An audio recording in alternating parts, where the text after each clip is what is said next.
सावरकर साहेब आता विचार सावरकर साहेब इकडे या ना. हे गे रे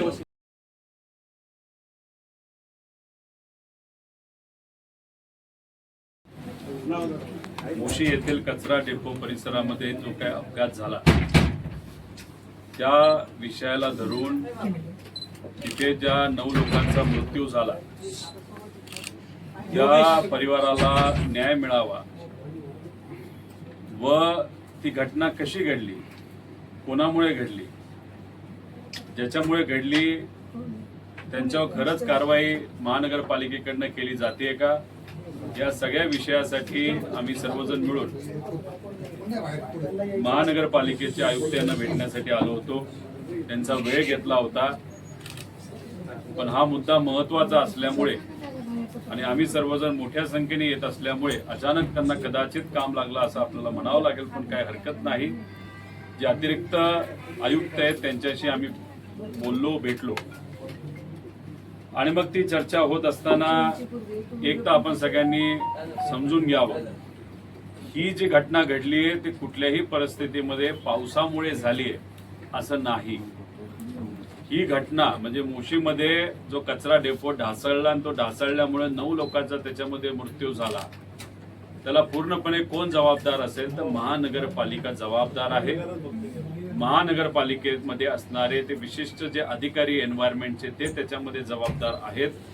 त्याच्याचबरोबर तिथे काम करणारी ज्यांना मोठ्या प्रमाणात करोडो रुपयाचं कॉन्ट्रॅक्ट जे दिलेलं आहे, अँटनी आणि लार्सन नावाची जी कुठली कंपनी आहे ती कंपनी त्याच्यामध्ये जबाबदार आहे. लिचेट मॅनेजमेंटचं काम WTP नावाच्या एका कंपनीला दिलेलं आहे, ते त्याच्यामध्ये जबाबदार आहेत.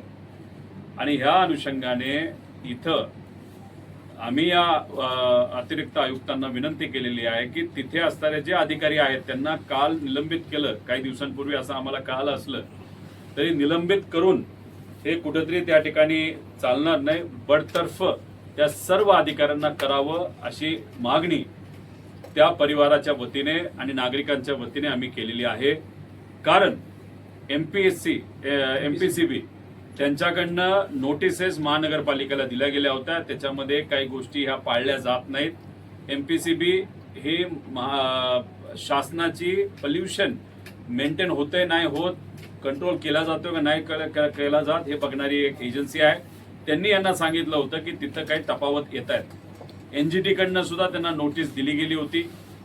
त्याच्याचबरोबर तिथे ज्या काही डिस्टन्स एखाद्या बिल्डिंगमध्ये आणि त्या कचरा डेपोमध्ये जे डिस्टन्स ठेवायला पाहिजे होतं ते दुर्दैवाने त्या ठिकाणी ठेवलं नाही. गुगलवर आपल्या सगळ्यांना दिसतंय.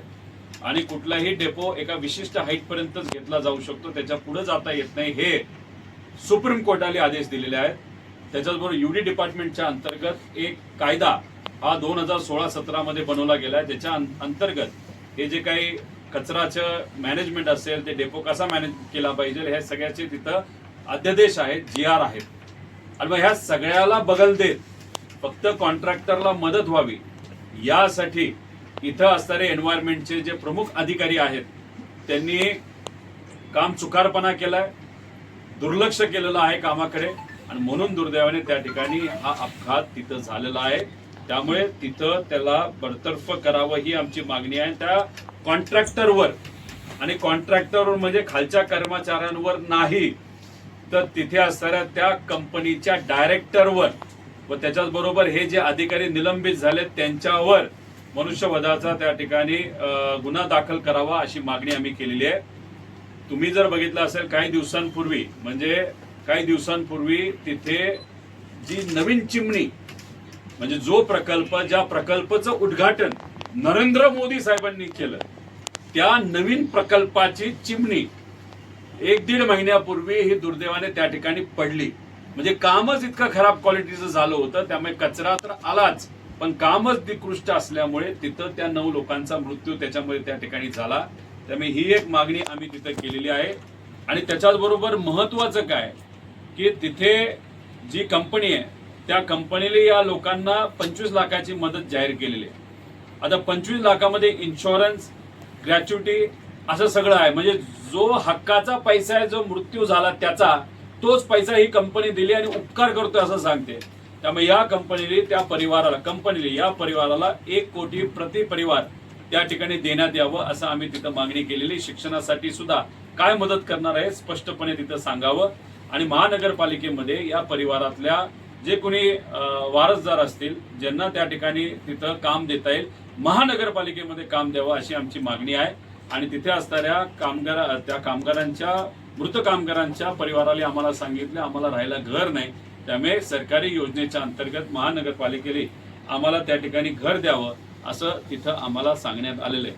त्यामुळे याच्यामध्ये पूर्णपणे कोण जबाबदार आहे तर अधिकारी जबाबदार आहे, तिथं कंपनी जबाबदार आहे आणि महानगरपालिका जबाबदार आहे. आणि महानगरपालिकेकडनं एक गोष्ट आम्हाला जाणवली, कुठेतरी कॉन्ट्रॅक्टरला पूर्णपणे वाचवण्याचा प्रयत्न इथं केला जात आहे. त्यामुळे असं न करता आम्ही त्यांना तिथं सांगितलंय की पुढच्या 10 दिवसामध्ये आम्ही हे जे पत्र दिलेलं आहे ते त्यांना दिलेलं आहे. या पुढच्या 10 दिवसामध्ये याच्यामध्ये कुठं ना कुठेतरी त्या ठिकाणी स्टेप्स घेतल्या गेल्या पाहिजे, कारवाई त्या ठिकाणी झाली पाहिजे, प्रक्रिया तिथं सुरू झाली पाहिजे. आणि जर तिथं झाली नाही तर 10-12 दिवसामध्ये आम्ही जेव्हा इथं येऊ तेव्हा आम्हाला दुसरा कुठला पर्याय राहणार नाही. गरिबाच्या वतीने, सामान्य लोकांच्या वतीने जर हे प्रशासन कामच करत नसेल तर मग आम्हाला इथं कुलूप या महानगरपालिकेला लावल्याशिवाय पर्याय नाही, अशी आजची परिस्थिती आहे. त्यामुळे या कॉन्ट्रॅक्टरच्या मागे इथे असणारे स्थानिक आमदार नेते महेश लांडगे आहेत असं आमचं ठाम मत आहे. आणि त्यांचा इथं कंट्रोल असल्यामुळे इथे असणारे अधिकारी घाबरतात. आणि तो जो कर्मचारी आहे ज्याला निलंबित केलंय पण बरतर्फ करण्याची प्रक्रिया अजून सुरू नाही झाली, तो अधिकारी हा खासमखास आमदाराचा असल्यामुळे या गरीब 9 लोकांचा मृत्यू होऊन सुद्धा त्या अधिकाऱ्याला वाचवलं जातंय. आणि आपल्या सगळ्यांना माहिती आहे की त्यांना डेप्युटी इंजिनियरची पद कदाचित येत्या काळामध्ये द्यायचंय. त्यामुळे काल परवा सिटी इंजिनियर म्हणजे या गरीब परिवारासाठी कुठेही नियोजन न करता 3 पदं ही वेगळी तिथं निर्माण केली आहे, त्यातलं एक पद त्याला द्यायचंय. त्यामुळे आम्ही कदापि हे होऊन देणार नाही. या 9 लोकांना न्याय देण्यासाठी तिथं त्या अधिकाऱ्यांवर कारवाई होणं फार महत्वाचं आहे. दुसरी एक गोष्ट तुम्हाला आपल्या सगळ्यांना माहिती असावी, काही महिन्यांपूर्वी तुम्हाला माहित असेल की इथं बांगलादेशीच्या नावाअंतर्गत कुठं झालं तुझे कुदळवाडी या परिसरामध्ये सामान्य लोकांची घरं, दुकानं, फॅक्टरी या एका रात्रीत उद्ध्वस्त केल्या.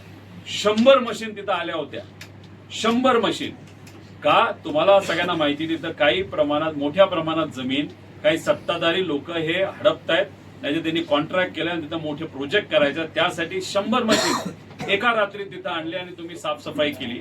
पण दुर्दैवाचं ही घटना जेव्हा घडली होती आपल्या कचरा डेपोची, तिथं 4 मशीन फक्त आल्या होत्या. आणि 4 मशीन तिथं आल्यानंतर एक विशिष्ट मशीन लागते. जर तिथं केबल कापायची असेल,